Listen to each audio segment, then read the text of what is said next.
Smart Tamil traders அனைவருக்கும் வணக்கம். இந்திய பங்குச்சந்தை இன்றைய ஒரு தடுமாற்றத்தில் தான் இருந்துச்சு.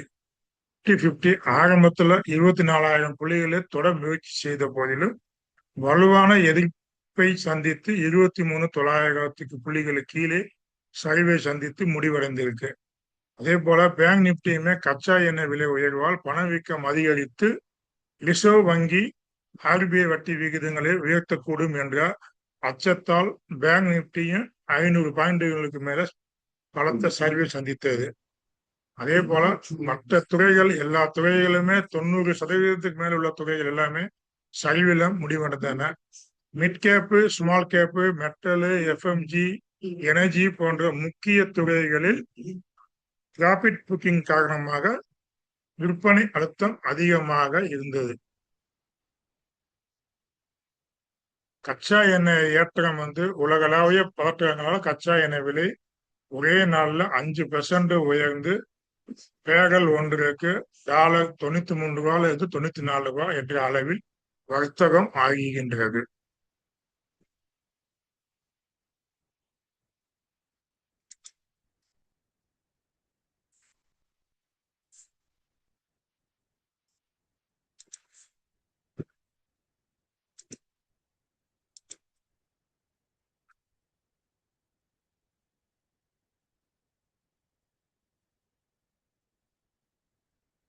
இதே போல குருடாய் விலை ஏற்றம் காரணமாக உலகளாவிய பதற்றங்கள் காரணமாக கச்சா எண்ணெய் விலை நல்லா ஏறிக்கிட்டே வருது. அப்ப தங்கம் வெள்ளி இன்னைக்கு மைனஸ்ல முடிஞ்சு மைனஸ் ட்ரேட் ஆகிக்கிட்டு இருக்கு.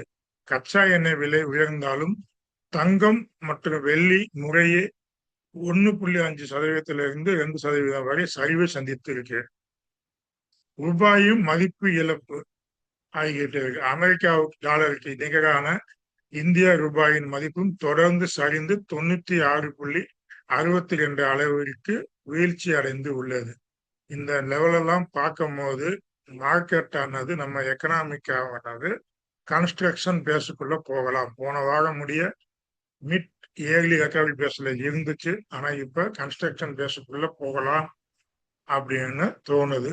பார்ப்போம். அடுத்த மாசம் டேட்டாவை பார்த்துக்கிட்டு இன்ஃப்ளேஷன் டேட்டா, ஜிடிபி டேட்டாவை பார்த்துக்கிட்டு முடிவு பண்ணிக்குவோம். இந்த வீடியோ போட்டிருந்தேன் முன்னாடி வீடியோ. இந்த மாதிரி டேட்டாவை வச்சுதான் நம்ம எக்கனாமிக்கு என்ன இதுல இருக்கு, என்ன சைக்கிள் இருக்குன்னு பார்த்துட்டு அதுக்கு ஏற்ற செக்டார் ஸ்டாக்ல பண்ணுறது நல்லது. அதே போல அமெரிக்கா போர் தாக்குதல் பண்ணிக்கிட்டே இருக்கு.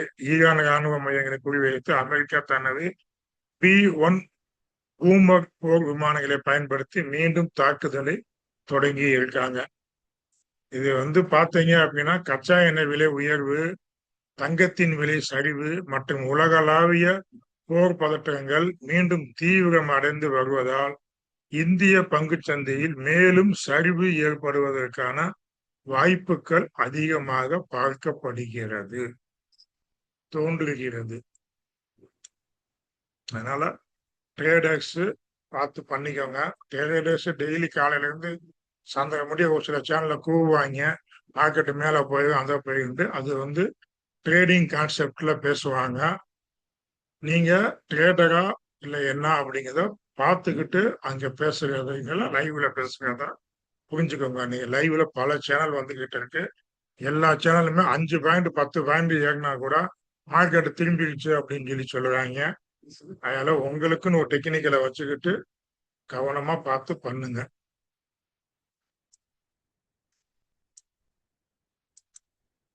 நாளைக்கு பேங்க் நிப்டி இதுல வர்த்தகத்துக்கான நிப்டி வர்த்தகத்துக்கான லெவலை பார்ப்போம். நிப்டி 50 முக்கிய ஆதரவு நிலையான 23,800 அந்த மண்டலம் மிகவும் வலுவான ஆதரவாக செயல்படுகிறதுங்க.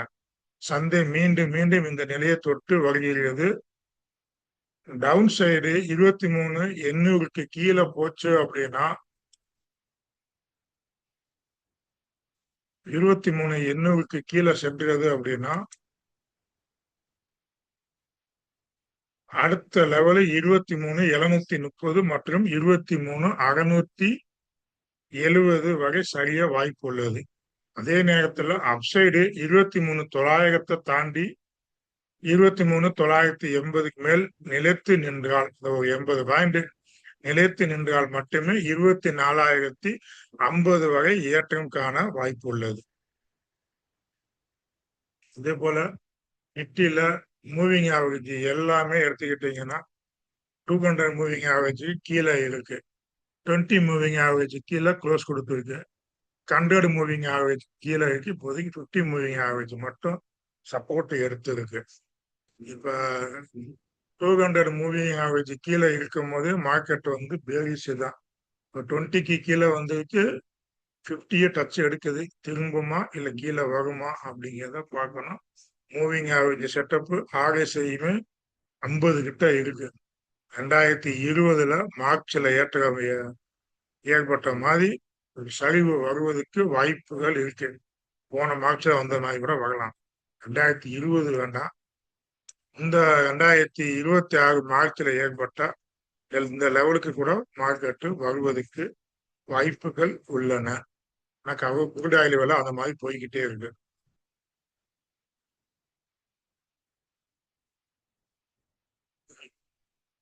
பேங்க் நிப்டி டவுன் சைடு எடுத்துக்கிட்டீங்க அப்படின்னா 56,500 நிலைக்கு கீழே உடைத்துச்சு அப்படின்னா 56,300 மற்றும் 56,100 வரை செல்லலாம்.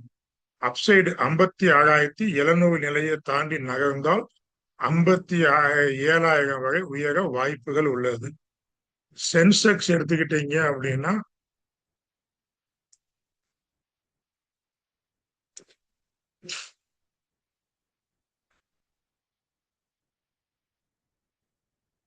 டவுன் சைடு 76,300 நிலைக்கு கீழே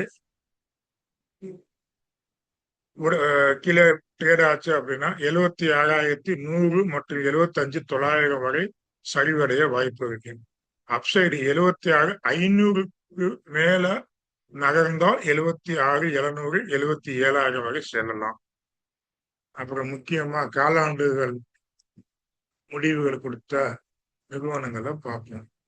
இன்போசிஸ் நிறுவனம் வந்து காலாண்டு முடிவுகள் கொடுத்து இயர் பேசிக்ல நல்லா இருந்தாலும் கோட்டர் பேசிக்ல சரிவுல தான் இருக்கு. வருவாய் வளர்ச்சி கான்ஸ்டன்ட் கரன்சி அடிப்படையில் காலாண்டு வளர்ச்சியில் 1% மற்றும் ஆண்டாண்டு ஒப்பிடும் போது இயர்ல 2.4% பதிவு செய்திருக்கு. நெட் ப்ராஃபிட் முந்தைய காலாண்டுடன் ஒப்பிடும் போது நிகர லாபத்தில் 10% சரிவு காணப்படுகிறது. செயல்பாட்டு லாப வரம்பு அதாவது ஆபரேட்டிங் மார்ஜின் 21.1% உள்ளது. புதிய வாடிக்கையாளர்கள் இவர்களுக்கு 155 புதிய வாடிக்கையாளர்கள் சேர்க்கப்பட்டு இருக்காங்க. அப்படி இருந்துமே மார்ஜின் பிரஷர் காரணமாக லாபம் வந்து கொஞ்சம் கம்மியா இருக்கு. அதுல பெரும்பாலான வாடிக்கையாளர் கஸ்டமர் வந்து $1 மில்லியன் குறைவான சிறிய மதிப்பிலான வாடிக்கையாளர்களாக இருப்பதால் ஒட்டுமொத்த வருவாயில் பெரிய மாற்றம் இல்லை. நிறுவனத்தின் முடிவுகள் மிகவும் சாதகமாக இல்லாததால் ஐடி துறையில் சிறிது விற்பனை அழுத்தம் இருக்க வாய்ப்பு உள்ளது. இன்கம் வந்து 49,195 கோடி. ஆண்டு மற்றும் காலாண்டு அடிப்படையில உயர்வு. நிகர லாபம் நெட் ப்ராஃபிட் ஆண்டு ஒப்பிடும் போது இயர் ஒப்பிடும் போது 6,924 கோடியில இருந்து 7,775 கோடியாக உயர்வு. காலாண்டுடன் ஒப்பிடும் போது 8,859 கோடியில இருந்து 7,775 கோடியாக சரிவு கண்டுள்ளது. முக்கியமான காரணம் நிறுவனத்தின் செலவுகள் எக்ஸ்பென்ஷன் வந்து 38,167 கோடியாக அதிகரித்தது. அதே போல கைடன்ஸ் வருவாய் வழிகாட்டுதல் கைடன்ஸ் வந்து முழு ஆண்டிற்கான வருவாய் வளர்ச்சி வழிகாட்டுதலை 1.5%-3% குறைத்துள்ளது. வழிகாட்டுதல் வந்து கைடன்ஸ் வந்து குறைக்கப்பட்டு இருக்கிறதுனால அமெரிக்க சந்தையில் இன்போசிஸ் ஏடிஆர் ஆனது 5% சரிந்து இருக்கு. இந்திய சந்தையிலும் பங்கின் விலை சரிய வாய்ப்பு உள்ளது. முக்கியமான ஆதரவு நிலை 980 1000 ஒரு முக்கிய ஆதரவு நிலையாக பார்க்கப்படுகிறது.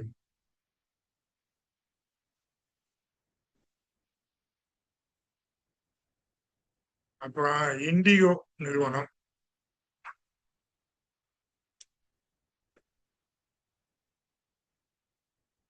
இண்டிகோ ஏர்லைன்ஸ் வந்து ரெவென்யூ வந்து வருவாய் வந்து 24,584 கோடி, 20% உயர்வு. நிகர நஷ்டம் நெட் லாஸ் 382 கோடி நஷ்டம். கடந்த ஆண்டு இதே காலத்தில் 2161 கோடி லாபம் ஈட்டியிருந்தது.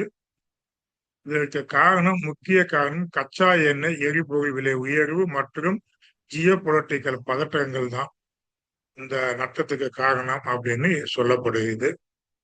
எதிர்பாராத இந்த நஷ்டத்தால் பங்கின் விலையில் சரிவு ஏற்பட வாய்ப்புகள் உள்ளது.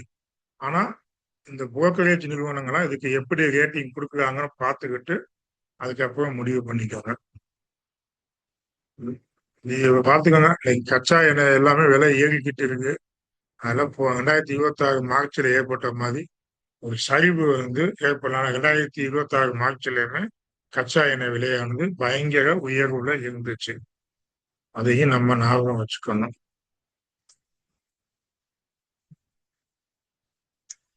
இதுதாங்க நாளைக்கு பங்குச்சந்தைக்கான முக்கியமான தகவல்கள். இன்போசிஸ் நிறுவனவுடைய முடிவு நல்லா இல்ல, இண்டிகோ நிறுவன முடிவு நல்லா இல்ல. உலக சந்தையில எல்லாமே நெகட்டிவா வருது. தங்க வெள்ளி விலையெல்லாம் சரிவு. கச்சா எண்ணெய் விலை உயர்ந்தாலும் தங்க வெள்ளி விலை கிட்டத்தட்ட 1.5-2% வந்து சரிவு சந்தித்து வருகிறது. ரூபாயுடைய மதிப்பும் நெகட்டிவ் ஆகிட்டு இருக்கு. அமெரிக்க டாலருக்கு எதிராக அதிகரிச்சுக்கிட்டே வருது. 96 ரூபாங்கிறது அதிகம். 100 ரூபா கிட்ட போயிடும் போல. இதெல்லாம் பார்க்கும்போது இந்தியா பொருளாதாரத்திலே ஒரு மாற்றம் வர வாய்ப்பு இருக்கு. ஆர்பிஐ வட்டி விகிதம் அதிகரிக்க வாய்ப்பு இருக்கு. அதனால என்னை பொறுத்த அளவு ட்ரேடு பண்றீங்கன்னா அன்னன்னைக்கு ட்ரேடு பண்ணி முடிச்சுட்டு போயிருங்க. கச்சா எண்ணெய் விலையை மட்டும் டெய்லி மார்க்கெட் ஹவர்ஸ்ல நீங்க வாட்ச் பண்ணிக்கிட்டே வாங்க. கச்சா எண்ணெய் விலை எப்படி இருக்குன்னு வாட்ச் பண்ணிக்கிட்டே வாங்க. கச்சா எண்ணெய் விலையானது 80 ரூபாய்க்கு கீழே 70 ரூபாயில இருந்து 80 ரூபாய்க்குள்ள எப்ப வருதோ அந்த நேரம் புதிய பங்குகளை உங்க போர்ட்போலியோல சேருங்க. இல்ல உங்க போர்ட்போலியோல ஆவரேஜ் பண்ணி ஆட் பண்ணிக்கோங்க. இப்போதைக்கு நீங்க எதுவும் பண்ணாம இருப்பது நல்லது. எல்லா செக்டாருமே என்ன பொறுத்தளவு நெகட்டிவா ஆகிக்கொண்டு வருகின்றன. சரிங்களா? பாத்தீங்கன்னா மூவிங் ஆவரேஜ் எல்லாமே நெகட்டிவ். எம்ஏசிடியும் நெகட்டிவ். RSI 50 கிட்ட வந்திருக்கு. இதை உடச்சுன்னா அதுக்கடுத்து கீழே வந்துடும். அதனால கவனமா பார்த்துக்கிட்டு நீங்க வந்து பண்ணுங்க. MACD எடுத்துக்கிட்டீங்கன்னாலும் இந்த MACD RSI மூவிங் ஆவரேஜ் மூணையும் கம்பைன் பண்ணி ஸ்டாக்கு ஒரு இண்டெக்ஸ் எப்படி தேர்வு செய்யலாம் அப்படிங்கிறத, செக்டார் ரொட்டேஷன் எப்படி பண்ணலாங்கிறத குடும்பமான வகையில மிக விரைவில் அந்த வீடியோ போடுறதுக்கு நான் முயற்சி பண்றேன்.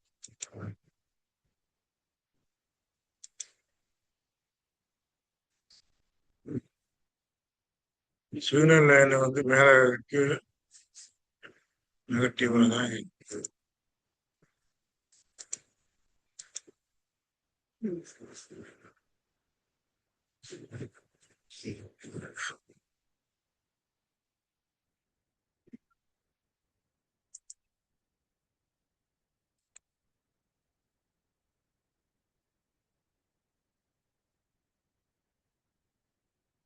கீழே வந்துட்டு ஜீரோ ஸ்விட்சர்லாந்து கீழே வந்துச்சு.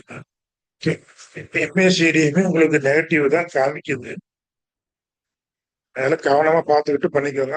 போர்ட்போலியோ புதுசாக போர்ட்போலியோ வேணா பில்டு பண்ணுங்க, கொஞ்சம் கொஞ்சமா வாங்குங்க. வம்சமா இந்த நேரத்துல இன்வெஸ்ட்மெண்ட் பண்ண வேண்டாம்ங்கிறது எனது கருத்து. நீங்க உங்க ஆலோசகர்கிட்ட கேட்டுக்கிட்டு நீங்க முடிவு பண்ணிக்கோங்க. இப்ப இந்த பிவட் பாயிண்ட் பாலிங் பாயிண்ட வச்சு பார்த்துடுவோம்.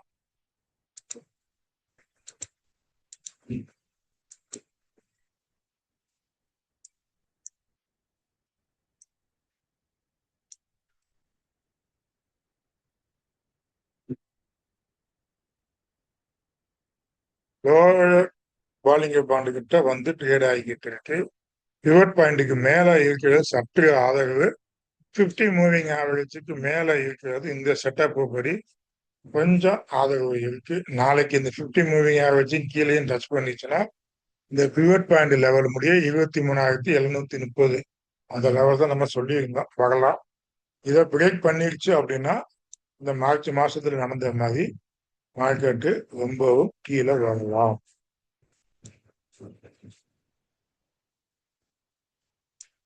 வீக்கிலியில பார்த்தாலும் வீக்கிலியில நாளைக்கு ஒரு நாள் தானே இருக்கு. இன்னைக்கு என்ன கிழமை? நான் சந்தையை பார்க்கவே இல்லை, நேத்தும் பார்க்கல. இந்த தலைவர் படம் உடையதுனால நாங்கள் அது விஷயமா ஃப்ளெக்ஸ் அடிக்கிறதும் போஸ்ட் அடிக்கிறதும் போயிட்டோம்.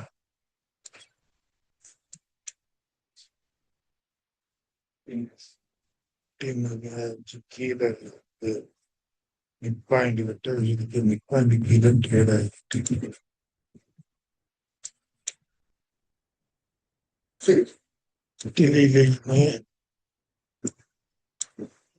சைடு வச்சே வரலாம்.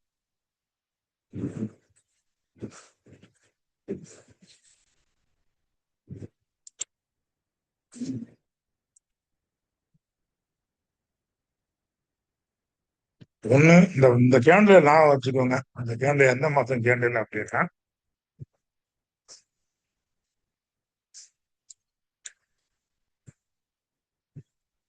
மார்ச் மாசம் கேண்டில். இந்த மார்ச் மாசம் கேண்டிலுடைய க்ளோஸ் பாயிண்ட நல்ல ஞாபகம் வச்சுக்கோங்க.